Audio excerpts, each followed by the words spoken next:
Hello everyone. तो आज हम डिस्कस करेंगे क्लास 10 की poem Amanda by Robin Klein. तो अमेंडा एक छोटी सी लड़की की स्टोरी है जिसकी मम्मी उसको हमेशा उसकी गलतियों के लिए टोकती रहती हैं।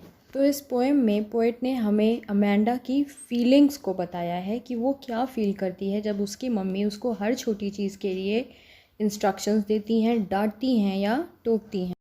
Don't bite your nails Amanda, don't hunch your shoulders Amanda, stop that slouching and sit up straight Amanda। तो यहाँ पे slouching का मतलब होता है to sit in a lazy way। तो पोएट स्टार्टिंग की 3 लाइंस में यहाँ पे बता रहे हैं कि अमेंडा की मम्मी उसको किस तरह हर छोटी छोटी चीज़ पे टोक रही हैं और इंस्ट्रक्शंस दे रही हैं कि अमेंडा अपने नाखून मत काटो, अमेंडा अपने कंधे मत झुकाओ, आलसियों की तरह मत बैठो और सीधी होकर बैठो Amanda. Now let's read the next few lines. There is a languid emerald sea where the sole inhabitant is me, a mermaid drifting blissfully। तो स्टार्टिंग की 3 लाइंस रियलिटी थी अमेंडा की, जिसमें अमेंडा की मम्मी उसे कंटिन्यूसली डांट रही हैं, पर आगे की जो 3 लाइंस हैं वो अमेंडा की इमेजिनेशन है और वो अपने इमेजिनेशन में अपनी लाइफ को देख रही है।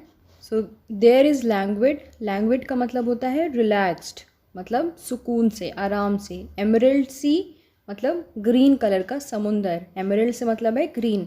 वेयर द सोल इनहैबिटेंट यानी कि अकेला, सोल मीन्स अकेला, इनहैबिटेंट मतलब रहने वाला इंसान। अ मरमेड का मतलब है जलपरी। ड्रिफ्टिंग ब्लिसफुली, ड्रिफ्टिंग मतलब बहना, तैरना, blissfully means happily.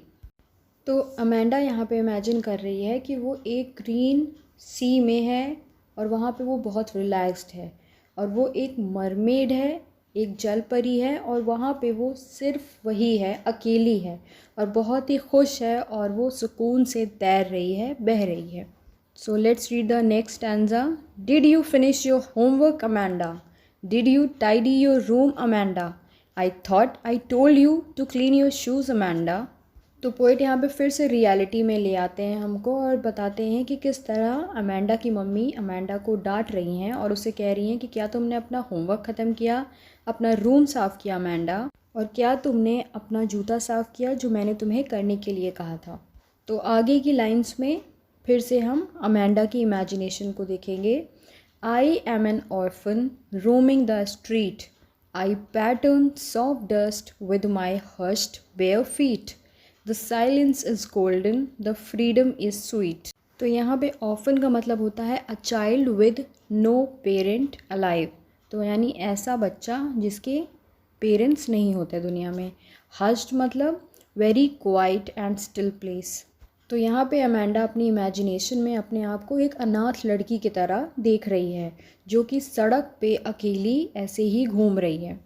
I pattern soft dust with my hushed bare feet का मतलब है कि अपनी इमेजिनेशन में अमेंडा अपने आप को एक अनाथ लड़की की तरह देखती है जो सड़क पे यूं ही घूम रही है और वो अपने खामोश कदमों से, जो कि वो नंगे पैर है, अपने नंगे पैरों से, खामोश कदमों से डस्ट पे पैटर्न्स बना रही है, अपने पैर से कुछ निशान बना रही। The silence is golden and the freedom is sweet. और यहाँ पे वो कहती है कि ये जो सन्नाटा है, जो खामोशी है, वो गोल्डन है और ये जो आज़ादी है वो इतनी आज़ाद है कि उसे बहुत ही स्वीट लग रही है। तो यहाँ पे हमें इस बच्चे की मेंटल स्टेट का पता चलता है कि वो अपनी मम्मी के कंटिन्यूस डांट से, इंस्ट्रक्शन से इतनी ज़्यादा परेशान है कि वो अपने आप को एक ऑर्फन की तरह इमेजिन कर रही है, एक बिन माँ बाप की बच्ची की तरह, और वो फ्रीडम के लिए और साइलेंस के लिए इतनी परेशान है कि वो अपने इमेजिनेशन में इन्हीं चीज़ों को ढूंढ रही है।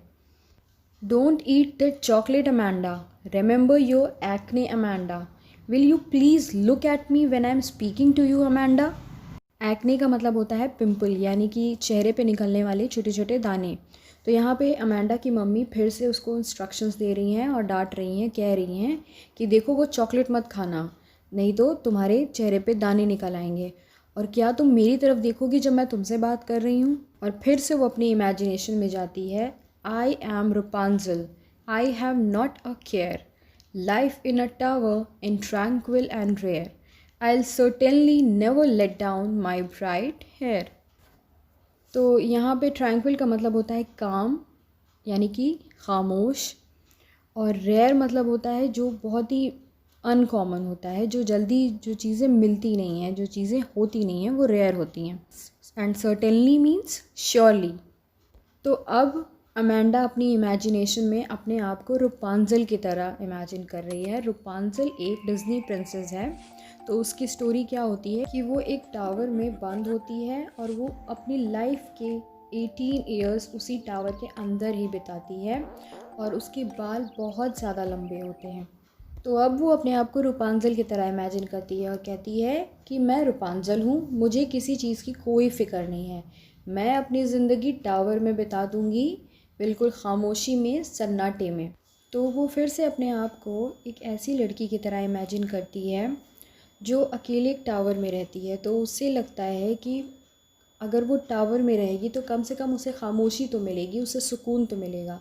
और वो ये भी कहती है कि वो अपने बाल को कभी नीचे नहीं फेंकेगी ताकि उसको पकड़ के कोई ऊपर आ सके, जैसा कि रूपांजल की स्टोरी में होता है। Stop that sulking at once Amanda, you are always so moody Amanda, any one would think that I nagged at you Amanda. Sulking means to be in bad temperament, यानी कि बहुत ही बुरे मूड में होना। Moody मतलब हमेशा mood change होना, कभी हंसना, कभी गुस्सा होना, कभी रोना, तो सेकेंड्स में मूड चेंज होना। एंड नैग्ड मतलब हरास करना, यानी कि परेशान करना।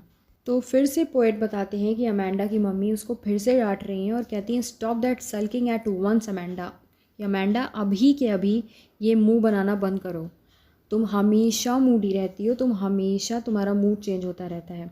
जो भी देखेगा, एनी वन वुड थिंक, जो भी देखेगा उसे ये लगेगा आई नैग्ड एट यू, कि मैंने तुम्हें परेशान किया है, तुम्हें डांटा है।